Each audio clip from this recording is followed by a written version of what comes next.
The best writing is writing that makes a difference. So when it comes to writing an argument, the goal is to change the world in some way, whether that's large or small. But some arguments are more difficult to make than others, and that's not to say that any argument is better or worse than another, just that you'll be up against a different set of challenges depending on the argument that you make. And that's important to recognize because a lot of writers take on arguments that are more difficult than they really need to take on, while others don't write arguments that are persuasive enough for what they're trying to accomplish. In other words, when you're writing an argument, it's helpful to be aware of the difficulty level that you've selected for yourself and then to plan accordingly. And here's how. To get a better sense of what I mean, you can imagine that arguments exist on a hierarchy of difficulty. Certain arguments require more from their audience than others, and these kinds of arguments will be more difficult to carry out successfully. At the bottom, you'll have things like knowledge and actions, and then moving up, we'll get into things like beliefs, values, and identities. The higher up you go, the more difficult your argument is going to be. So you've heard me complain before that it's basically worthless to write an argument with the goal of raising awareness. That's because it's not a very interesting argument to make. How much effort does it really take to ensure that somebody knows something? And of course, it doesn't take much more than just telling them and then they know it. Easy peasy. But at the same time, what have you really accomplished by raising somebody's awareness? Now they know something that they didn't know before. So for example, now you know that I went to poetry school in Oregon, but neato, so what? So at the bottom of the hierarchy, we have arguments that are really easy to make and arguments that don't have that much at stake. We can move up a level to action. Imagine, for example, that you wanted to persuade someone to use a raincoat instead of an umbrella.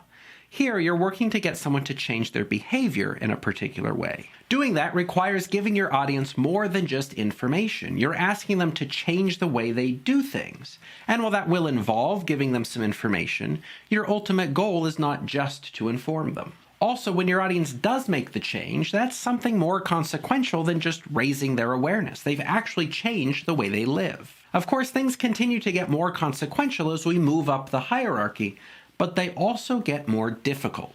For example, when I went to poetry school in Oregon, I occasionally heard people say, Oregonians don't use umbrellas, usually delivered as a comment on the fact that I was using one. But here's the thing, that argument was never just delivered on the level of action. Nobody said something like, umbrellas aren't as good for the level of rain that we get here.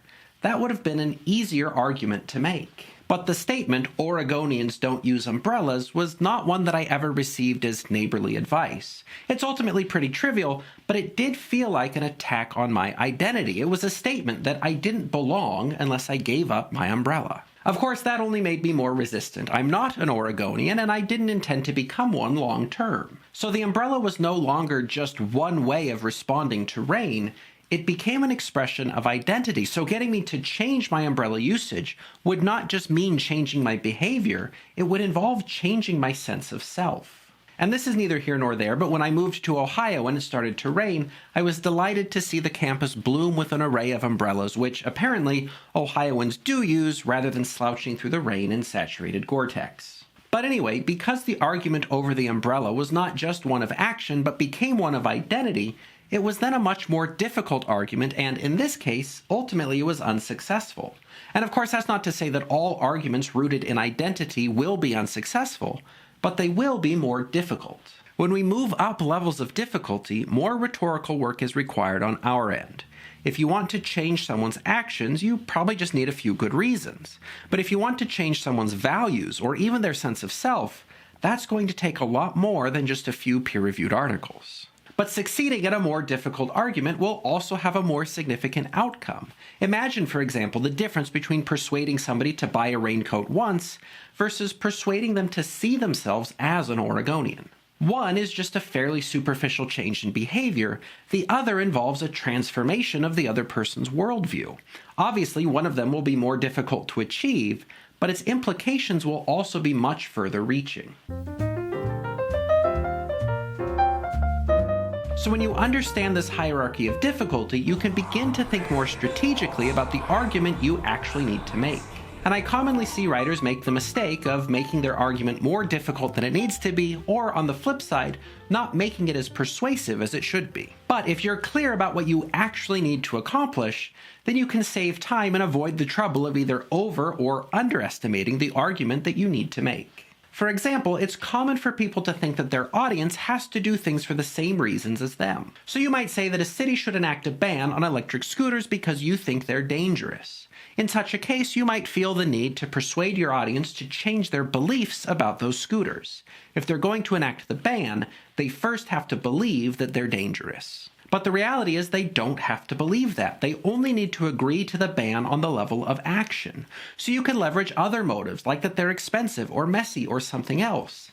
That will allow you to bring a much wider audience into your argument. If all you want is to make something happen one time, then you don't need to worry about your audience's beliefs. Let them keep their beliefs and focus instead on action, and you'll build a broad coalition that will carry your policy through. But there are times when identities and values matter more. If you want to persuade your audience to eat a more nutritious diet, for example, you may have some success by focusing on the level of action. Your audience might start eating more apples than candy for a while, but after a few days or weeks, they might be back to their old habits. Focusing only on the level of action may be easier, but its effect is also shallower. If your goal is long-term change, you're going to have to aim for a more difficult argument. Making the argument about values or identities will be more difficult, but in this case it might be worth the effort. Then, instead of just focusing on shallow actions and giving people a few reasons to eat more apples, you'll be working on changing their sense of self and their relationship with food. Then the goal would not just be to get people to eat more apples this week, but to become the kinds of people who eat apples throughout their lifetime. That's a more difficult change to make, but it's one that could last forever. So really, you just need to think about the trade-off between difficulty and durability. A harder argument will ask the audience to make a deeper change, but the payoff is that it also encourages them to make a longer-lasting one. If you're just trying to get somebody to buy a sandwich, you probably don't need to reshape their entire worldview. But if you're trying to transform them into a loyal, lifelong customer, then you might need to, at least on some level. So be mindful of the degree of change that your argument actually requires, and then you can focus your efforts there. If you don't need your audience to align their values and identities with you, then don't waste time on it. If you do need that deeper change, though, don't think that a few good sources and clever sentences will do the trick, because they won't. In the end, asking someone to change their sense of self is a much bigger deal than asking them to change their internet provider. So today we've talked about a more generalized abstract principle, but it's one that can help you to think more carefully about your rhetorical strategy whenever you're in a situation that calls for persuasion. If you know how much your audience actually needs to change, then you can adapt your rhetorical strategy and do just as much work as is necessary, no more, no less. But this also gives you an awareness of how much you're actually asking your audience to change, and maybe to look for some more manageable and realistic ways to get the job done. You don't really need everyone to adopt your ideological worldview to get along and do what you're asking them to do.